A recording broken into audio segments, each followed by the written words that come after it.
Walt Disney started with just one small studio, but today it's a billion-dollar empire. How did that happen? In the early 1920s, Walt Disney and his brother Roy founded the Disney Brothers Studio, creating short animated films with barely any resources. Things were tough in the beginning. Success wasn't instant, but that all changed in 1928 when they introduced Mickey Mouse to the world in Steamboat Willie. This cartoon wasn't just a hit, it made Mickey Mouse an icon and put Disney on the map. From that point, the company started its rise, building the foundation of what would become the global brand we know today.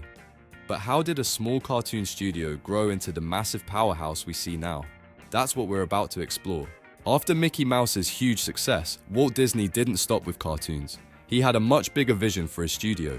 Walt believed that his company could do more than just animated shorts. He wanted to push the boundaries of entertainment. In 1937, Disney released Snow White and the Seven Dwarfs, the world's first ever full-length animated feature. Many thought it was a risky move, but it paid off, becoming a massive success and showing the world that animation could be more than just short films. But Walt didn't just want to stay in the animation world. He had dreams of building a theme park where families could immerse themselves in the magic of Disney. This dream became a reality in 1955 with the opening of Disneyland in California.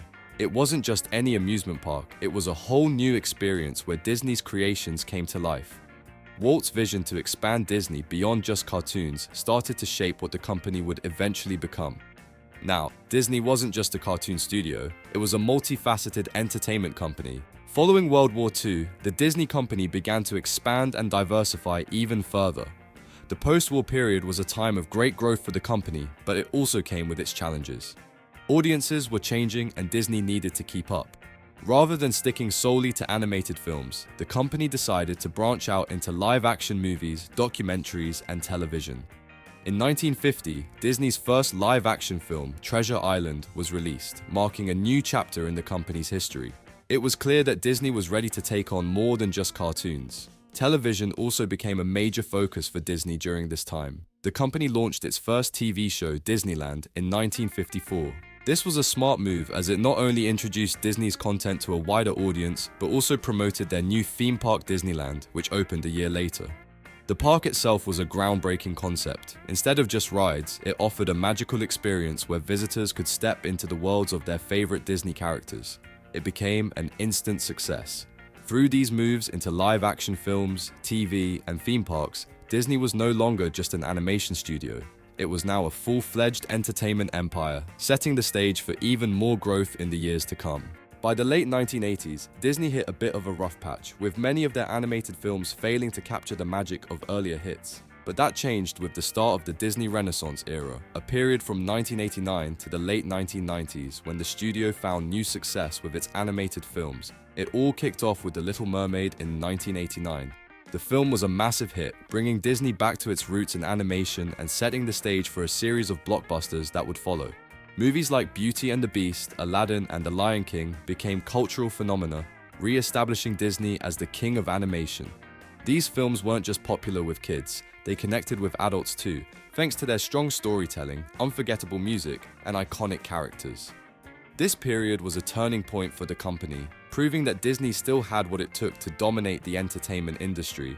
The Disney Renaissance didn't just save the company's animation department, it also helped to re-establish the Disney brand as a major player in Hollywood, laying the groundwork for the company's future successes.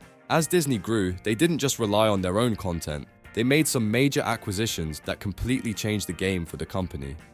In 2006, Disney bought Pixar, the studio behind hits like Toy Story and Finding Nemo. This was a big move because Pixar had been Disney's competitor in the animation world. By bringing Pixar on board, Disney not only gained incredible talent but also the rights to some of the most beloved animated films of all time. It was a win-win for both companies, and Pixar continued to produce huge hits under Disney's umbrella. But that wasn't the only major acquisition. In 2009, Disney bought Marvel Entertainment, bringing characters like Iron Man, Captain America, and Spider-Man into the Disney family. This gave Disney access to a whole new audience, as Marvel movies became box office smashers, driving the company's success even further.